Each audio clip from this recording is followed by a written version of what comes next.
الحمد للہ وکفا وسلام علی عبادہ الذین اصطفیٰ اما بعد فاعوذ باللہ من الشیطان الرجیم بسم اللہ الرحمن الرحیم الحمد للہ الذی انزل علی عبدہ الکتاب ولم یجعل لہ عوجا صدق اللہ العظیم ان اللہ وملائکتہ یصلون علی النبی یا ایھا الذین آمنوا صلوا علیہ وسلموا تسلیما اللہم صلی علی محمد وعلی آل محمد کما صلیت علی ابراہیم وعلی آل ابراہیم انک حمید مجید اللہم بارک علی محمد وعلی آل محمد کما بارکت علی ابراہیم وعلی آل ابراہیم انک حمید مجید۔ ہر قسم کی حمد و ثنا خالق عز و جل کے لیے جو کن کی طاقت رکھتا ہے، انگنت بار درود و سلام رحمت کائنات صلی اللہ تعالیٰ علیہ وآلہ وسلم کی ذات گرامی پر۔ ناظرین، 94 نیوز کے اسٹوڈیو سے رمضان الکریم کی بابرکت ساعتوں میں رحمت رمضان کا خصوصی پروگرام درس قرآن آپ دیکھ رہے ہیں۔ اس سے قبل جو ہمارے درس ہوئے ہیں ان میں قرآن کریم کا تعارف، قرآن کریم کے مضامین اور قرآن کریم کے حقوق کے بارے میں تفصیلی گفتگو آپ کے سامنے رکھی جا چکی ہے۔ ناظرین، قرآن کریم سارے کا سارا الحمد کی الف سے لے کر والناس کی سین تک سارے کا سارا رحمت سے بھرا ہوا ہے۔ اس کی ہر آیت، ہر صورت اپنے اندر ایک عظیم خزانہ رکھتی ہے۔ جس طرح مقناطیس لوہے کے ذرات کو اپنی طرف کھینچتا ہے، قرآن کریم کی ہر سورہ مبارکہ، ہر آیت وہ ایسا مقناطیس ہے جو رب العالمین کی رحمت کو اپنی طرف کھینچ لیتے ہیں۔ تو ہم نے رمضان الکریم کی ان بابرکت ساعتوں میں تعارف قرآن کے بعد، مضامین قرآن اور حقوق قرآن کے بیان کے بعد جس سورہ مبارکہ کا بالترتیب درس قرآن کا سلسلہ شروع کرنے کا ارادہ کیا ہے وہ سورت ہے سورہ کہف۔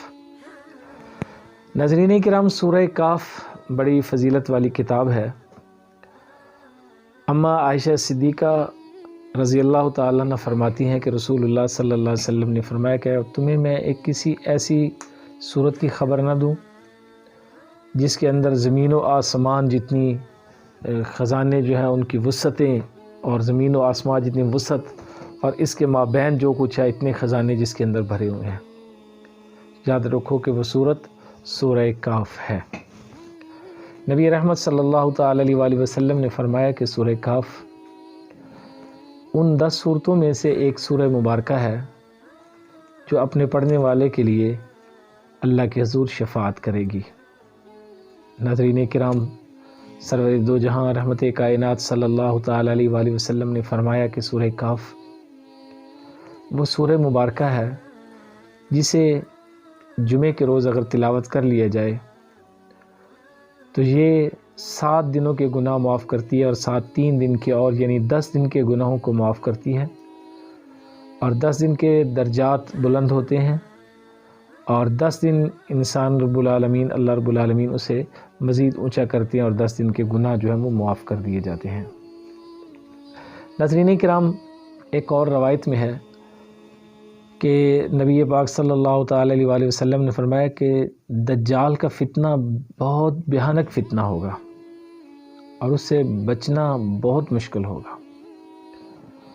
قرآن کریم وہ واحد کتاب ہے جو دجال کے فتنے سے ہمیں محفوظ کرے گی، اور دجال کا فتنہ اتنا بھیانک فتنہ ہوگا کہ بہت پڑھے لکھے لوگ بھی اس فتنے کا شکار ہو جائیں گے اور اپنا ایمان ختم کر بیٹھیں گے، لیکن جس نے قرآن کو اپنے ساتھ رکھا ہوگا اور بالخصوص جس نے سورہ کہف کی تلاوت کی ہوگی وہ شیطان کے اور دجال کے فتنوں سے محفوظ رہے گا۔ ناظرین کرام، ایک روز رحمت کائنات صلی اللہ تعالیٰ علیہ وآلہ وسلم کی خدمت اقدس میں آپ کے ایک پیارے صحابی حضرت اسید بن حضیر رضی اللہ تعالیٰ عنہ حاضر ہوتے ہیں۔ عرض کرتے ہیں، اللہ کے حبیب، آج رات میرے ساتھ بڑا عجیب واقعہ پیش آیا۔ آقا نے پوچھا، کیا ہوا اسید؟ یا رسول اللہ، میں اپنے خیمے میں رات کے آخری حصے میں نماز کے لیے کھڑا ہوا اور سورہ کہف کی میں نے تلاوت شروع کی۔ اللہ کے حبیب، میں نے اپنا گھوڑا اپنے خیمے کے ساتھ باندھا ہوا تھا اور ساتھ ہی میرا بیٹا سویا ہوا تھا۔ یا رسول اللہ، جب میں تلاوت شروع کرتا تھا تو میرا گھوڑا بدکنے لگتا تھا، اور اتنا ہی زیادہ اس کا بدکنا تھا کہ مجھے یوں محسوس ہونے لگتا تھا کہ یہ ابھی اپنی رسی توڑوا بیٹھے گا اور میرے بیٹے کو نقصان پہنچائے گا۔ میں نے جلدی نماز کو مکمل کیا تو وہ گھوڑا بھی سکون میں ہو گیا۔ اب پھر دوبارہ ایسا ہوا۔ تیسری دفعہ میں نے یا رسول اللہ جلدی سے سلام پھیرا تو میں کیا دیکھتا ہوں کہ روشنیوں کا ایک جمگٹھا ہے اور کچھ کمیں ہیں جو آسمان کی طرف واپس جا رہے ہیں۔ اللہ کے بھی یہ معاملہ میرے لیے بڑا عجیب تھا۔ یا رسول اللہ صلی اللہ علیہ وسلم، یہ کیا ماجرا تھا؟ تو آقا علیہ الصلوۃ والسلام نے فرمایا کہ جب تم نے سورہ کہف کی تلاوت شروع کی تھی تو اس تلاوت کو سننے کے لیے آسمان سے فرشتے نازل ہوئے تھے، تم پہ سکینہ نازل ہو رہی تھی۔ تو سورہ کہف بڑی عظمت و فضیلت والی کتاب ہے۔ ناظرین کرام، سورہ کہف کی عظمت و فضیلت کی چند باتیں میں نے آپ کے سامنے رکھی ہیں۔ اس سورہ کہف کو سورہ کہف کیوں کہا جاتا ہے اور اس کا یہ نام کہاں سے لیا گیا؟ اسی سورہ مبارکہ کی ایک آیت ہے، ام حسبت ان اصحاب الکہف، تو وہاں سے اس کا نام کہف رکھا گیا۔ ایک غار ہے جس میں چند نوجوانوں نے جا کر اپنے آپ کو محفوظ کیا تھا، پناہ لی تھی اس غار کے اندر، اور ان چند نوجوانوں کے وہاں سے نکلنے کی وجہ کیا تھی؟ وہ اپنے بادشاہ سے بغاوت کر کے کیوں نکلے تھے اور ان کا اپنے بادشاہ کے ساتھ کیا جھگڑا ہوا تھا؟ یہ سارے واقعات اس سورہ مبارکہ میں درج ہیں۔ انشاءاللہ العزیز بالترتیب روزانہ کے درس میں آپ کے سامنے یہ باتیں رکھوں گا، اور میں امید رکھوں گا کہ آپ روزانہ کا درس بڑی توجہ سے سنیں گے۔ چونکہ ہم نے یہ فیصلہ کیا ہے کہ بجائے اس کے کہ ہم روزانہ کسی اور موضوع پہ درس دیں، کیوں نہ قرآن پاک کو بالترتیب شروع کیا جائے، اور اس کی ایک سورہ مبارکہ کی جہاں تک ہم پہنچ سکے رمضان میں اس سورہ مبارکہ کا درس جو ہے وہ جاری و ساری رکھیں گے۔ تو آج کا اس سورہ مبارکہ کا تعارفی جو ہے وہ درس ہے۔ تو ناظرین کرام، اس سورہ مبارکہ میں اللہ تعالیٰ نے کیا بیان کیا، اس کے مضامین کیا ہیں؟ اس سورہ مبارکہ میں اللہ نے اپنی توحید اور اس پر دلائل کو پیش کیا، شرک کی مذمت کو بیان کیا، رسول کائنات صلی اللہ تعالی علیہ وآلہ وسلم کی محبوبیت و عبدیت کو بیان کیا۔ اس میں اللہ رب العالمین نے ذوالقرنین کے واقعے کو بیان کیا۔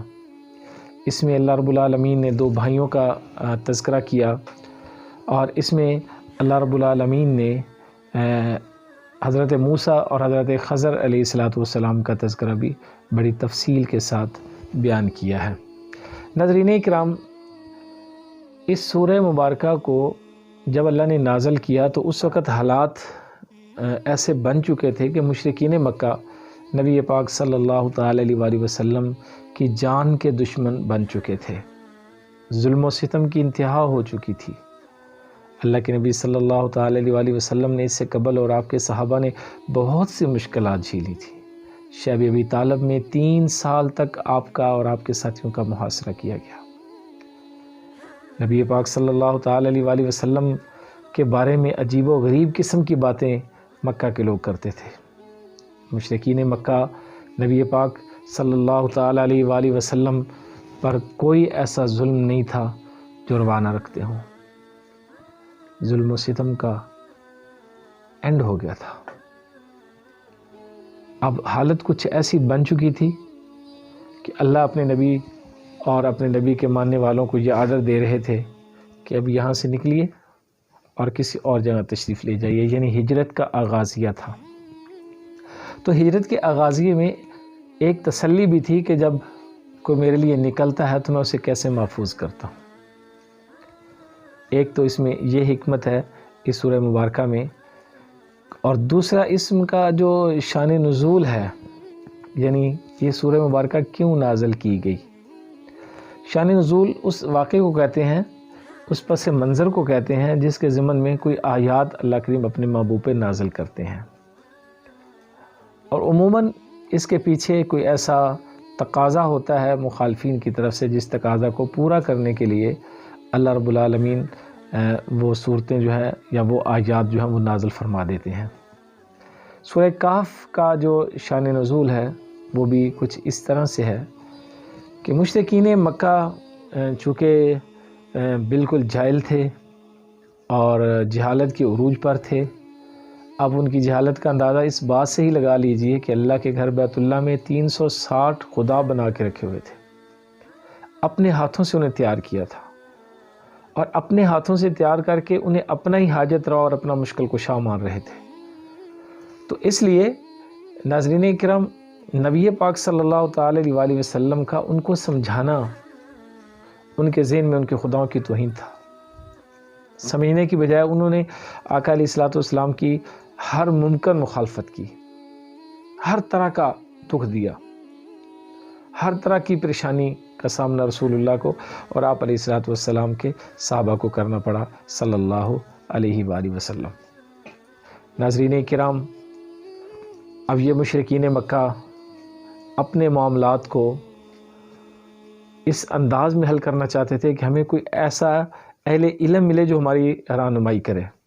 اس کے لیے انہوں نے یہود و نصارہ سے رابطہ کیا، اور یہود و نصارہ نے انہیں 3 سوال ایسے دیے کہ یہ 3 سوال تم لے کر جاؤ، تو یہ 3 سوال جب تم ان کے سامنے پیش کرو گے، اگر انہوں نے جواب دے دیا تو اللہ کا سچا نبی ہے، اس کی تابع داری کرنا، اس کی مخالفت نہ کرنا کہ تم اسے ہرا نہیں پاؤ گے، اور اگر وہ 3 سوالوں کا جواب نہیں دے سکا تو پھر جو مرضی اس کے ساتھ سلوک کرنا، وہ تمہارا کچھ نہیں بگاڑ سکے گا۔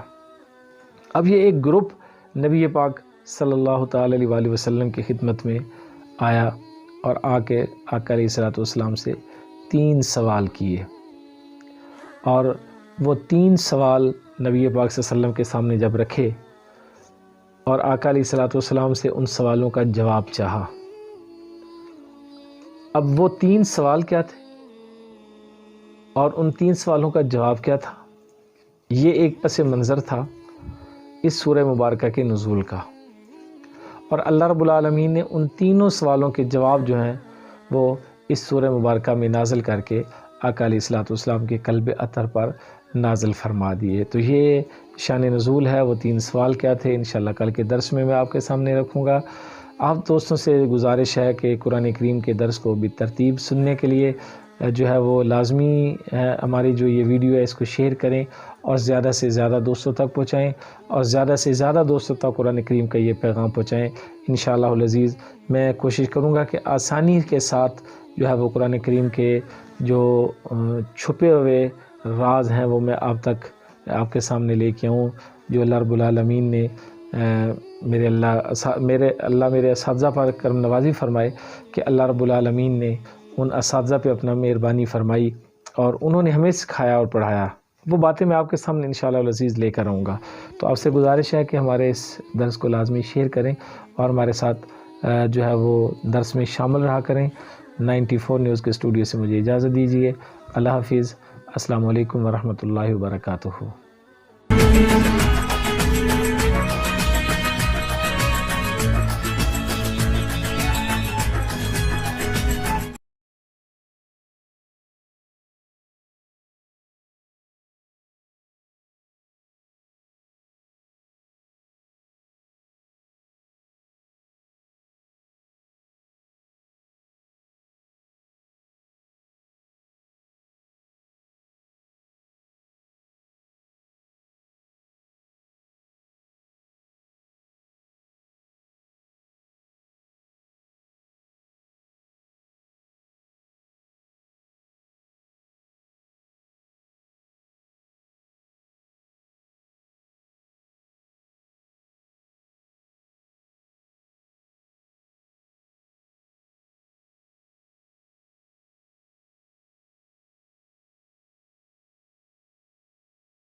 Hmm.